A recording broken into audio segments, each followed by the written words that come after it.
Բարև ձեզ հարգելի դիտողներ, YouTube-յանի Մալիքի եթերում զրուցելու եմ քաղաքագետ Էդգար Առաքելյանի հետ, ցանկության դեպքում կարող եք բաժանորդագրվել YouTube-յանի Մալիքին։ Բարև ձեզ, պարոն Առաքելյան։ Բարև ձեզ։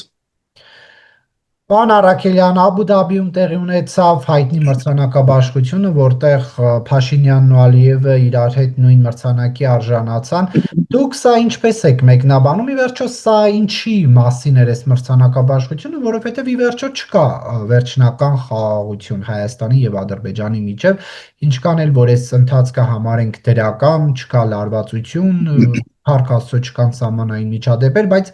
այնուհանդերձ չկա վերջնականացված գործընթաց։ Այս մրցանակի իմաստը ո՞րն է։ Նախ այս մրցանակը բավականին լուրջ մրցանակ է եւ այն մարդիկ, ովքեր քվեարկել են, որոշում են կայացրել, որ այս մրցանակը պետք է հանձնեն Հայաստանի եւ Ադրբեջանի ղեկավարներին, վստահ համոզված է եղել, որ այն խաղաղության գործընթացը առնվազն օգոստոսի 8-ից 2005 թվականի, որը սկսվել է, այդ գործընթացը ուրեմն հիմնավոր է եւ այդ գործընթացը մտել է գործնական հունի մեջ եւ այդ գործընթացը անշրջելի է, քանի որ այն մարդիկ, ովքեր այդ որոշումը կայացրել են, անլուրջ մարդիկ չեն եւ ավելին ասեմ, այս մրցանակը պարտավորեցնող է նաեւ նախ եւ առաջ Ադրբեջանի նախագահին, որ միջազգային նման հեղինակավոր մրցանակաբաշխություն ստանալով ինքը չի կարող նաև, այսինքն առնվազն բարոյական ուրեմն արգելքներ են, որպեսզի նա այլ գործողությունների դիմի, չնայած այսօր մենք էլի տեսանք Ադրբեջանի նախագահի հայտարարությունը այն մասին, որ այդ խաղաղությունը արդեն փաստ է, իհարկե վերջնական խաղաղության փաստաթուղթ դեռ չի ստորագրվել, բայց կրկնեմ, այն գործնական process-ները, որ սկսվել են, դրանք համոզված եմ հանգեցնելու են վերջնական փաստաթղթի ստորագրման։ Բայց այսօր ոչ մի խոսք չի եղել այդ մասին, ճիշտ է Փաշինյանի հետ Աբու Դաբի էին մեկնել գրեթե բոլոր ոլորտների բանակցային ուղղությունների ղեկավարները, փոխվարչապետը, որ օրինակ սահմանազատում, սահմանագծման համար է պատասխանատու, Միրզոյանը, որը ակտիվ ներգրավված է խաղաղության պայմանագրի աշխատանքներում, թրիփի գործընթացներում,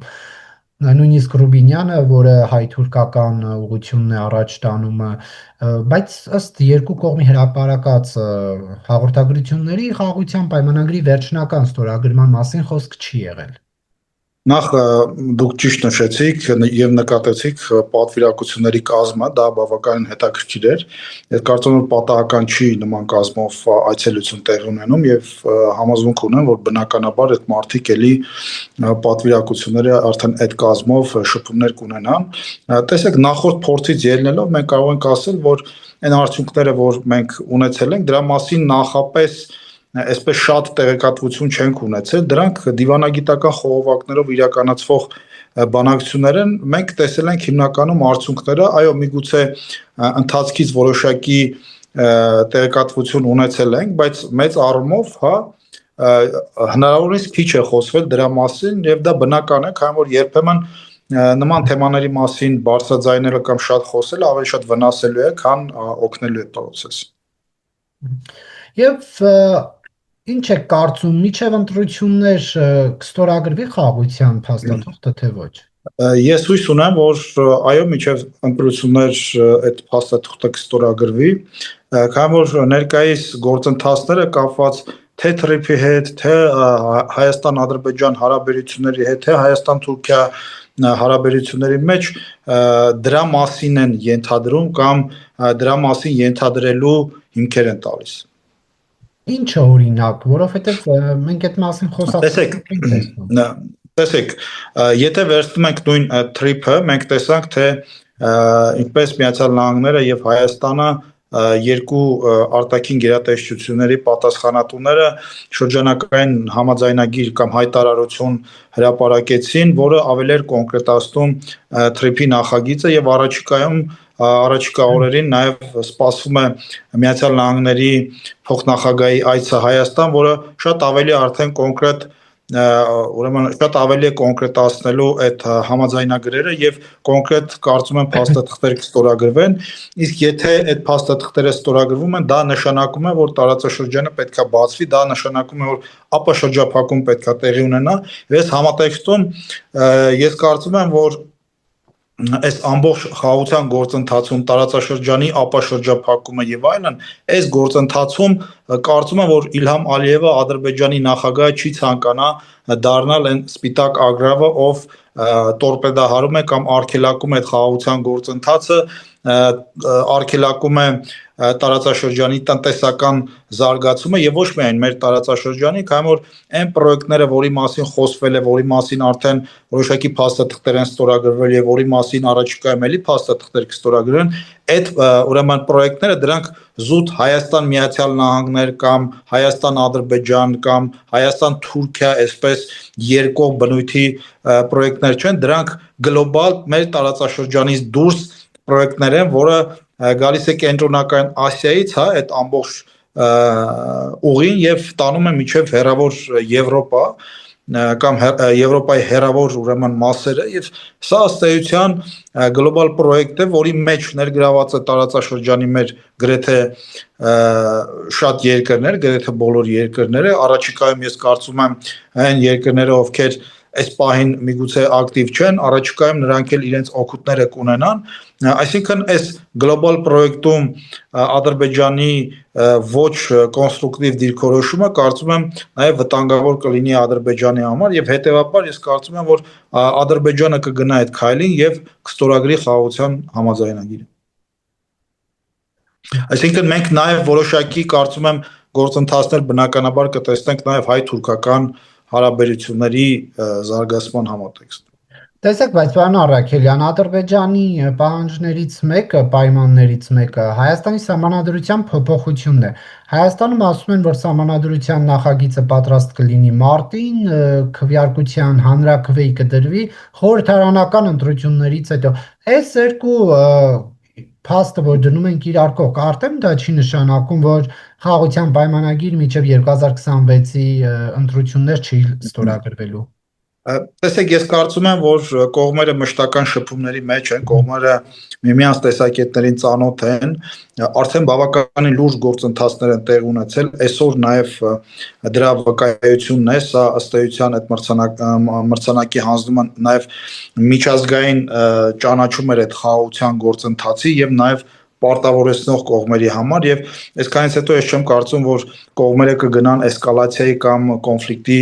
ուրեմն վերահսկսմանը կամ ցեժացմանը եւ հետեւաբար ես կարծում եմ, որ նաեւ հաշվի առնելով փոխշահավետ համագործակցության հնարավորությունը այսօր արդեն մենք տեսնում ենք, որ արդեն փոխադարձ տնտեսական հետաքրքրություններ կան, ապրանքներ են տեղափոխվում Հայաստան, համոզված եմ առաջիկայում Հայաստանից Ադրբեջանի տարածքով ապրանքներ դուրս կգան այլ երկրներ եւ այս ամենը հաշվի առնելով ես կարծում եմ, որ այդ համոզմունքը ձեզ որտեղից, երբ որ հայտնի չէ, որ ադրբեջանական կողմը հետաքրքրված է հայկական որևէ ապրանքատեսակով։ Ես նկատի ունեմ նախ եւ առաջ հայկական ապրանքները Ադրբեջանի տարածքով արտահանում, չգիտեմ, Ռուսաստան, Կենտրոնական Ասիա, Չինաստան եւ այլն պայմանական։ Իսկ ինչ վերաբերում է հայկական ապրանքներին, կա պաշտոնական տեսակետ, որ կան ապրանքների որոշակի տեսակներ, որ այո, հնարավոր է Ադրբեջանը հետաքրքրություն ներկայացնի եւ դրա մասին էլ մենք բնականաբար առաջիկայում կիմանանք, տեսեք, մեծ առումով եթե ապրանք կա, որը Ադրբեջանը դիցուկ X երկրից գնում է շատ ավելի թանկ, քան Հայաստանը կարող է տալ, ես չեմ կարծում, որ խելամտության կանխավարկածից ելնելով Ադրբեջանը չի ցանկանա Հայաստանից այդ ապրանքը գնելու, քանի որ ըստ էության նա մեծ առումով ոչ միայն կամ ոչ այդքան խթանում է Հայաստանի տնտեսությունը, որքան իր տնտեսությունն է խթանում, քանի որ շատ ավելի մրցակցային գնով ապրանք է ձեռք բերում Հայաստանից եւ խնայում է լրացուցիչ գումարներ։ Ինչպես որ Հայաստանը դա անում է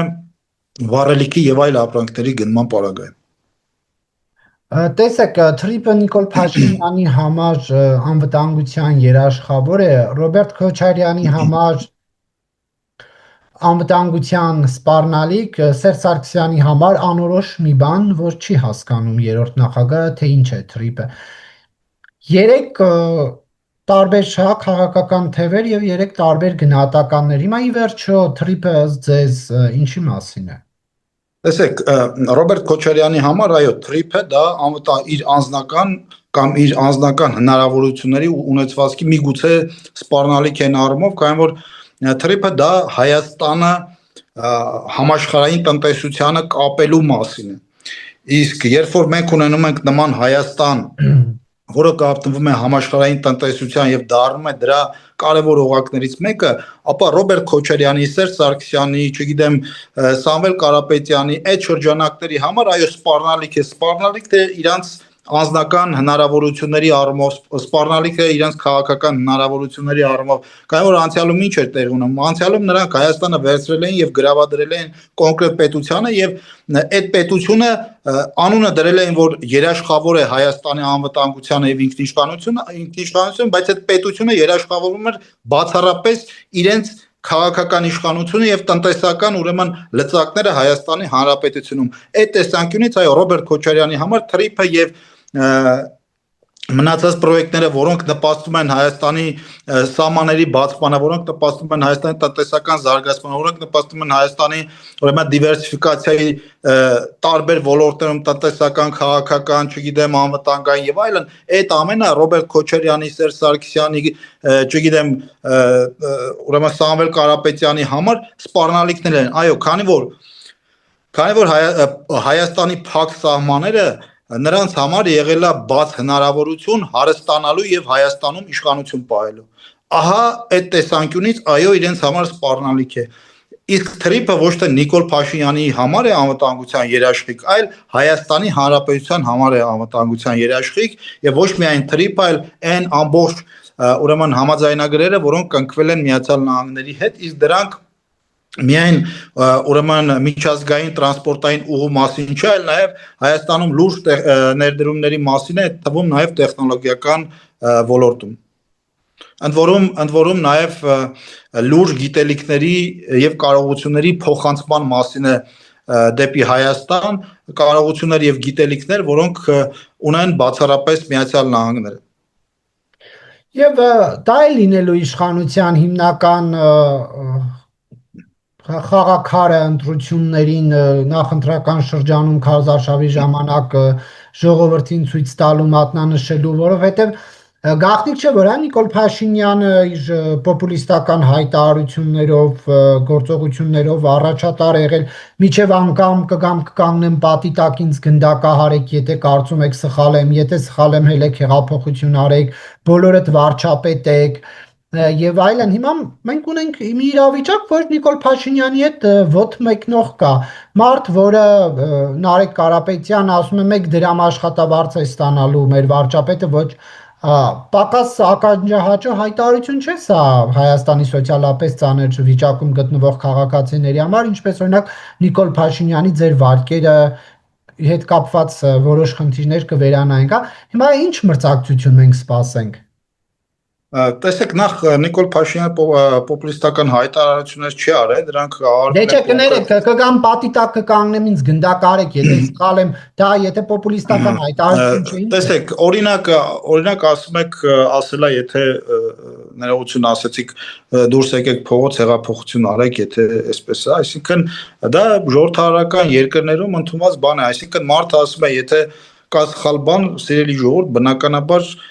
դուրս են գալիս փողոց, բողոքում են եւ այլն, բայց ինչեւ է, տեսեք, այն ինչ որ ասում է, ասենք Նարեկ Կարապետյանը, հա, դրանք իսկապես պոպուլիստական են, հատկապես այն լույսի ներքո, երբ որ այս մարդիկ ժամանակին եղել են նախկին իշխանությունների Ռոբերտ Քոչարյանի եւ Սերժ Սարգսյանի իշխանությունների քաղաքական եւ հատկապես տնտեսական, ֆինանսական հենասյուներից մեկը, եթե ոչ ամենակարևոր հենասյունը։ Եվ այդ մարդիկ այդ ամբողջ 20 տարիների ընթացքում հնարավորություն են ունեցել իրենց ասածները անել, այլ 1 դրամով աշխատել, չգիտեմ 300,000 աշխատատեղեր բացել ու մնացած ուրեմն հարցերը, բայց այստեղ ես կարծում եմ, որ մեր քաղաքացիները լսելով այդ ամենը հաստատ ուրեմն համոզված եմ, որ այդ ուրեմն պոպուլիստական կոչերին կուլ չեն գնա եւ ռեալ կգնահատեն իրավիճակը, քանի որ կրկնեմ, իրանք այդ ամենը անելու 20 տարի ժամանակ ունեցել են եւ այսօր գալ ժողովրդին ասել մենք, չգիտեմ, հարկեր չեն վճարելու, դուք հարկային տեսուչի դեմքը չեք տեսնելու եւ այլն, իրենք ավելին ասեմ, ունեին կոնկրետ շատ կարեւոր ձեռնարկություն հեծը, որը համակարգաստեղծ ձեռնարկություններ եւ 10 տարում գոնե 10 տարում իրենք գոնե հեծի օրինակով պետքա ցույց տային, որ իրանք արդյունավետ կառավարիչ են։ Իրանք 13 տարում հազիվ կարողացան մի հատ կրկեսի շենք ուրեմն կառուցել, այն էլ երևի նախընտրական տրամաբանության շրջանակներին փորձեցին այս վերջին ամիսները արագացնել գործերը, որպեսզի ցույց տան, որ իրենք այսպես կրկես են կառուցել։ Եվ այս տեսանկյունից ես կարծում եմ, որ քաղաքացիական պայմանագիր կուսակցությունը շատ ավելի առաջարկելու, շատ ավելի խոսելու հնարավորություններ ունի, քանի որ այստեղ թերևս ամենակարևոր հանգամանքը թե ինչ մոդելի պետություն ենք մենք ուզում կառուցել, այն մոդելի պետությունը, որը կար Սամվել Կարապետյանենց իշխանության տարիներին, հա, որտեղ կոռուպցիան, որտեղ հովանավորությունը, որտեղ տնտեսությունը բաժանված էր մի քանի ընտանիքների միջև, որտեղ այդ նույն սահմանները փակ էին եւ մի քանի սահմանային անցակետերում շատ սահմանափակ թվով մարդիկ կարող էին երկիր ապրանք մտցնել, ավելին այդ 20 տարիների ընթացքում Հայաստանը լքել է 600,000 շուրջ 600,000 քաղաքացի, մինչդեռ այսօր իրենք խոսում են 300,000 աշխատատեղերի մասին, այսպես շարունակ։ Իսկ այս առնվազն 5-7 տարիների ընթացքում բավականին գործեր են արվել Հայաստանի Հանրապետությունում, այո, կառուցվել են ճանապարհներ, այո, վերջին տվյալներով, եթե չեմ սխալվում, 5000 կիլոմետր ճանապարհ կառուցվել է, վերանորոգվել է, ասֆալտապատվել է, կառուցվել են դպրոցներ, կառուցվել են մանկապարտեզներ, կառուցվել են հիվանդանոցներ, բարձրացվել են թոշակներ, չգիտեմ, այս տարի արդեն գործեց համընդհանուր ապահովագրության համակարգը ու այսպես շարունակ, այսինքն գնվել է մեծ քանակությամբ զենք զիդամթերք, ավելին Հայաստանում այսօր այլևս մենք կարող ենք ասել, որ ունենք բավականին լուրջ ռազմաարդյունաբերություն, ոչ միայն զենքը դրսից գնում ենք, այլ նաև զենք ներսում արտադրում ենք, այսպես շարունակ կառուցվել են շատ լուրջ պաշտպանական կառույցներ եւ ուրեմն հնարավորություններ։ Այս ամենի մասին, այսինքն արվել է հսկայածավալ աշխատանք, որի մասին այսօր եկել է այդ անձնավորությունը խոսում է, որ նոր պետքա անեն, չնայած 20 տարի ժամանակ իրենք ունեն։ Եվ ամենակարևորը թերևս կներեք, պարզապես 20 տարի առաջ Նարեկ Կարապետյանը 15 տարեկան է եղել, որ շատ ուզերել չէր կարող որևէ ներողություն խոսքը մենք հասկանում ենք, չէ՞, ինչի մասին որ Նարեկ Կարապետյանը խոսում է ոչ թե որ ինքը կանի, այլ իր հորեղբայրը կանի, այսինքն այստեղ խոսքը Սամվել Կարապետյանի եւ նրա հնարավորությունների մասին է, ոչ թե Նարեկ Կարապետյանի, ես դրա կամ նույն Նարեկ Կարապետյանի հայրը, ով հանրապետական խմբակցության պատգամավոր էր, հանրապետական խմբակցության ուրեմն ղեկավարներ Սերժ Սարգսյանի աշխատակազմի ղեկավարներ, իրենց այդ սերտ կապ ունեցող անձնավորություններին, այդ քաղաքական թիմի անդամներն, այսինքն խոսքը վերաբերում է Նարեկ Կարապետյանի հորը եւ հորեղբորը։ Եվ այստեղ թերևս ամենակարևոր խնդիրը, որ մենք պետք է խոսենք, այո, հենց խաղաղության մասին։ Ինչա բերելու քաղաքացիական պայմանագիր կուսակցությունը, քաղաքացիական պայմանագիր կուսակցությունը առաջարկում է խաղաղություն, առաջարկում է խաղաղ զարգացման հնարավորություն, առաջարկում է իրական Հայաստան, իսկ մյուսները, օրինակ վերջերս Քոչարյանը հարցազրույց տվեց, ինչ ասեց, Քոչարյանի մենակ այն հայտարարությունը, որ Հայաստանը չպետք է բավարարվի ուրեմն 29743 ուրեմն կիլոմետր, հա, այդ քառակուսի կիլոմետր տարածքով, ընդ որում եթե չեմ սխալվում, հարցը դուք եք ուղղել, դա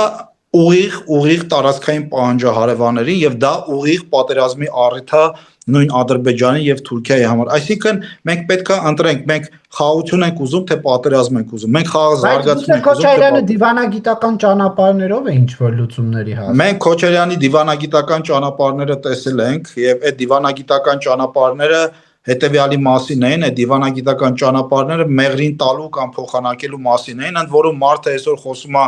մեղրի այդ հատվածի կարևորության մասին, բայց ինքը ժամանակին բանակցել էր, որ այդ հատվածը տրամադրեր ուրեմն Ադրբեջանին։ Այս է այդ մարդու դիվանագիտական ճանապարհով լուծումները եւ մեծ առումով երբ որ լսում ես այդ մարդուն հասկանում ես որ այդ մարդը կտրված է աշխարհակաղակական իրողություններից այդ մարդու միակ մտահոգությունը Ռուսաստանն է մեր երկրում ինչ հնարավորություններ բացվում են այս շրջանակները առաջին հարցը տալիս են չեն տալիս արդյոք սա Հայաստանի շահերին համապատասխանում է առաջին հարցը որ տալիս են արդյոք սա Ռուսաստանի շահերին համապատասխանում է կամ արդյոք սա Իրանի շահերին համապատասխանում է եւ այսինքն Հայաստանը վերջին տեղում է Տեսեք, Քոչարյանը իհարկե հերքում է մեղրի տարբերակը, բայց եթե վերցնենք այդ տարբերակը իրապես քննարկվել է եղել է բանակցության առարկա, ենթադրենք դա եղել է, հա։ Այնուհանդերձ մեղրին հիմա որտեղ է եւ որտեղ է Նիկոլ Փաշինյանի ասած Արցախը Հայաստան է եւ վերջ Արցախը։ Տեսեք նախ մեղրին տալու կամ հանձնելու այդ տարբերակը Քոչարյանի կամքով չի որ չի եղել եւ դա ակնհայտ է եւ պետք չէ այստեղ մանիպուլացնել իսկ հիմա ես համոզված եմ որ պատահական չի որ իրենք այսպես շատ են խոսում այդ նոյեմբերի 9-ին փաստաթղթի 9-րդ կետի մասին, որը ըստ ռուսական մեկնաբանությամբ, ադրբեջանական մեկնաբանությամբ, թուրքական մեկնաբանությամբ, շեշտում եմ իրենց մեկնաբանությամբ, նշանակում է միջանցք, այդ մեկնաբանությունը տալիս են նաև Քոչարյանը ու այդ իրենց մերձ շրջապատը, ու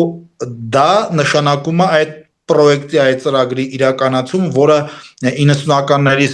վերջին կամ 2000-ականների սկզբին չեն կարողացել իրականություն դարձնել։ Տեսեք, մարդիկ հայտարարում են, որ եթե մենք գանք իշխանության,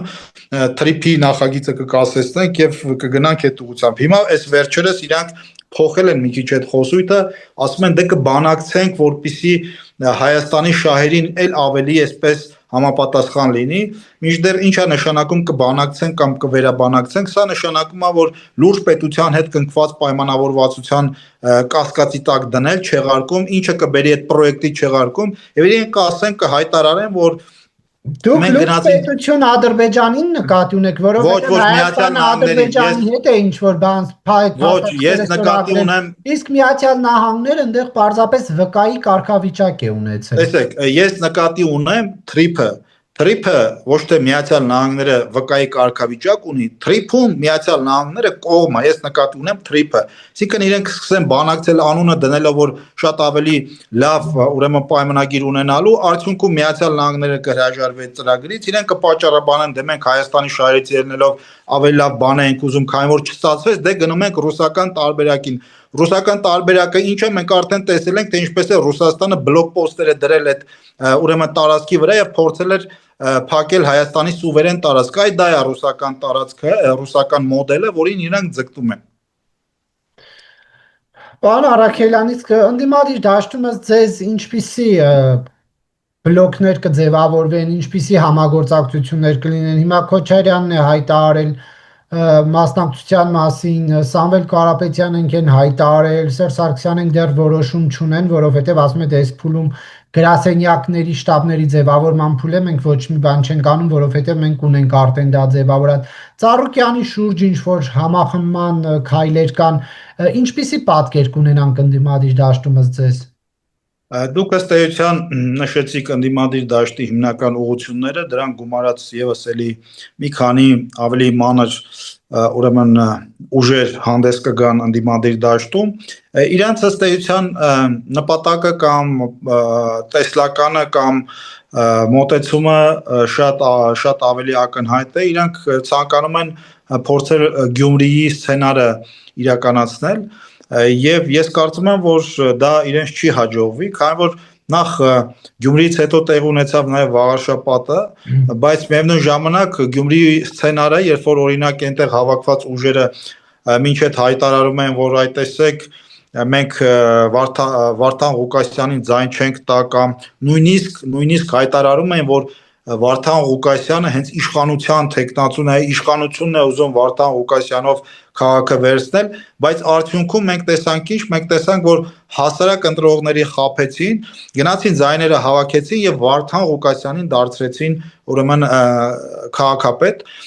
Հիմա էլ ես համոզված եմ, որ որքան էլ Սամվել Կարապետյանը փորձի ասել, որ ինքը դիստանցավորվում է ուրեմն Քոչարյանից, Սերժ Սարգսյանից եւ այդ շրջապատի մյուսներից, միևնույն է, ես համոզված եմ, որ Ռուսաստանում ցանկանում են իշխանության տեսնել էլի Ռոբերտ Քոչարյանին, որքան էլ այսօր այդ Գյումրու օրինակով Սամվել Կարապետյանը, Սերժ Սարգսյանը եւ մյուսները հայտարարեն, որ իրենք Քոչարյանին իշխանության չեն բերելու, իրենք ցանկանում են կրկնել Գյումրու սցենարը եւ այն կենտրոններից, որտեղից որ իրանք ուղարկվել են, այդ կենտրոններում եթե իրենք հաջողություն ունենան, այդ կենտրոնի ուրեմն տեխնացուն, այդ կենտրոնի Հայաստանի ղեկավարի տեխնացուն դա Ռոբերտ Քոչարյանը եւ Սամվել Կարապետյանը եւ մյուսները, եթե ձայն հավաքեն, շատ հանգիստ գնալու են, խելոք ձայնը տան եւ Ռոբերտ Քոչարյանին դարձնեն Հայաստանի Հանրապետության վարչապետ ղեկավար, բայց քանի որ այս սցենարը արդեն Գյումրիում կիրառվել է, ես կարծում եմ եւ համոզված եմ, որ մեր հասարակությունը, մեր քաղաքացիները այլևս չեն խափնվի։ Պարզապես ասում են Արեգ Կարապետյանը, բառացի չեմ ասում, բայց ասացի միտքներին է, որ արդեն նախկին նախագահները անելիք չունեն երկիրը ղեկավարելու հարցում, ասում է, որ նոր ուժ է պետք։ Հիմա այս պայմաններում ինչքան է իրատեսական նման կերպ հայտարարել ու գնալ քվետալ Քոչարյանին։ Նարեկ ջան, տեսեք, եթե դուք ունենաք մոտ 3-4 միլիարդ դոլար, որի մի 80-90%-ը գտնվի կոնկրետ երկրում, եւ այդ կոնկրետ երկրում ձեզ ասեն գնացեք Հայաստանում իշխանություն վերցրեք, իսկ այդ երկիրը այդ տնտեսական լծակները նաեւ քաղաքական նպատակների համար է օգտագործում, որքան էլ դու Հայաստանում ինչ էլ որ խոսես, ինչքան էլ ձայն հավաքես, այդ երկիրը, որտեղ որ գտնվում է ձեր հիմնական կապիտալը, այդ երկրի քաղաքական իշխանությունները ինչպես ասեն, իրենք այդպես էլ վարվելու են։ Ասեն Ռոբերտ Քոչարյանին պետքա դարձնեք նախագահ,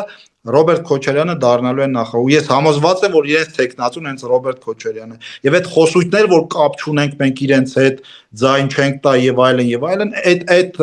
մանիպուլյացիայի շրջանակներում։ Ասել են իրենց այդպես։ Ինչպես գնացեք Հայաստանում իշխանությունը վերցրեք, տվեք Քոչարյանին։ Դե գիտեք, այստեղ այդ շրջանակները ամեն ասու առավոտ բարձրանում են եւ ասում են մենք կոնկրետ այդ տեղերից դաբրոներ ունենք, քեզ ունենք, մեծ առումով նաեւ տրամաբանական է, որ այդ մարդիկ Ռուսաստանից գալով Հայաստան ու այնտեղ ունենալով շատ լուրջ կապիտալ, հա, միլիարդավոր դոլարների, չեմ կարծում, որ իրանք ինչ որ պահի կպաշտպանեն Հայաստանի քաղաքական շահը ի վնաս իրենց այդ միլիարդների։ Չէ, երբ դուք ասում եք իրենց ասել են, ով է ասել իրենց, դա որտեվ ուշագրավ էլի հայտարարություն է, պետք է դրա համար հիմք ունենալ։ Տեսեք, դրա համար հիմքա մամուլում բազմիցս շրջանառվող են լուրերը, որ այս մարդիկ ուրեմն եկել են, այս մարդիկ ուղարկվել են կոնկրետ աշխարհաքաղաքական կենտրոններից։ Մեկ, երկրորդ այդ մարդիկ բազմիցս իրենց հայտարարություններում պաշտպանել են այդ երկրի շահը, թողնելով Հայաստանի Հանրապետության շահը։ Այդ մարդիկ այսօր էլի շատ ուղիղ կապեր ունեն այդ կոնկրետ աշխարհաքաղաքական կենտրոնի հետ եւ սա ուրեմն ըստ էության ենթադրելու նաև առիթ է տալիս, որ այդ մարդիկ նաև նախ եւ առաջ պաշտպանում են այդ կոնկրետ աշխարհաքաղաքական կենտրոնի շահերը եւ շահագրգռված են, որպեսզի Հայաստանը գտնվի այդ տիրույթում։ Շահագրգռված են, որպեսզի Հայաստանը ինչ որ պահի նաև լինի օրինակ ռուս-բելարուսական միութենական պետության անդամ եւ ոչ թե օրինակ եվրոպական միության անդամ կամ ոչ թե թրիպ նախագիծ լինի, այլ լինի օրինակ նոյեմբերի 9-րդ կետով նախագիծ, որը իրենք մեկնաբանում են որպես միջանց եւ այսպես շարունակ։ Ահա այս ամենի, ուրեմն այս ամենի ըստ էության մեկտեղումը թույլ է տալիս ենթադրելով, որ այս մարդիկ ուրիշ երկրի կամ ուրիշ պետության շահերը շատ ավելի գերադասել է իրենց համար, քան Հայաստանի Հանրապետության շահերը։ Չէ, տեսեք, եթե օրինակ Ռուսաստանը ուզեր, որ Քոչարյանը գա իշխանության 21 թվին կաջակցեն, որովհետև Ռուսաստանից կոնկրետ հայտարարություն եղավ, որ ընդդիմությանը հրաժարվել են Զատուլինի մակարդակով, կարծեմ, եթե չեմ սխալվում։ Զատուլինը ես կարծում եմ ու համոզված եմ Զատուլինն ֆիգուրա չէ, որ Բայց այնուհանդերձ լավ հայտարարություններ անի, ես ասեմ Ռուսաստանը 21 թվականին Ռուսաստանը ամբողջությամբ պաշտպանել է Ռոբերտ Քոչարյանի տեխնացիոն բոլոր ռեսուրսներով ինչի հնարավորությունը ինքը ունեցել է։ Դա կլինի քաղաքական, դա կլինի տեղեկատվական, դա կլինի միգուցե նյութական եւ այլն, քանի որ այդ օրերին էլ մենք լսում ենք, դա կլինի մարդկային եւ այլն եւ այլն։ Այսինքն Ռուսաստանը ամբողջությամբ պաշտպանել է Ռոբերտ Քոչարյանին։ Իհարկե Ռուսաստանը չէր կարող պաշտոնական մակարդակով բարձրանալ եւ հայտարարություն անել, որ գիտեք մենք պաշտպանում ենք Ռոբերտ Քոչարյանի տեխնացիոն, դա կլիներ ուղիղ միջամտություն մեր երկրի ներքաղաքական կյանքին, որից Ռուսաստանը բնականաբար խուսափել է։ Բայց այն ինչ որ կատարվում էր այդ օրերին 21 թվականի ակնհայտ էր, որ Ռուսաստանը ամբողջությամբ աջակցում է Ռոբերտ Քոչարյանի տեխնացիոն։ Եվ այսօր էլ ես համոզված եմ, որ եթե նույնիսկ մյուս կուսակցությունների ինչ որ ձայներ հավաքեն, իրենց հիմնական տեխնացուն դա Ռոբերտ Քոչարյանն է։ Հիմա ընդդիմադիր շրջանակների լիդերը լինելու է Սամվել Կարապետյանը իր ուժով, թե Ռոբերտ Քոչարյանը, որ մեկն է, որ տեսեք, ակնհայտ է, որ այստեղ իրանք ներսում նաև որոշակի մրցակցություն կա եւ այս թիմերը ըստ էության առանձին կգնան ընտրությունների եւ ընտրությունների արդյունքով նաև կորոշվի մնացածը։ Շնորհակալություն, պարոն Արաքելյան, հարցազրույցը։ Ես եմ շնորհակալ։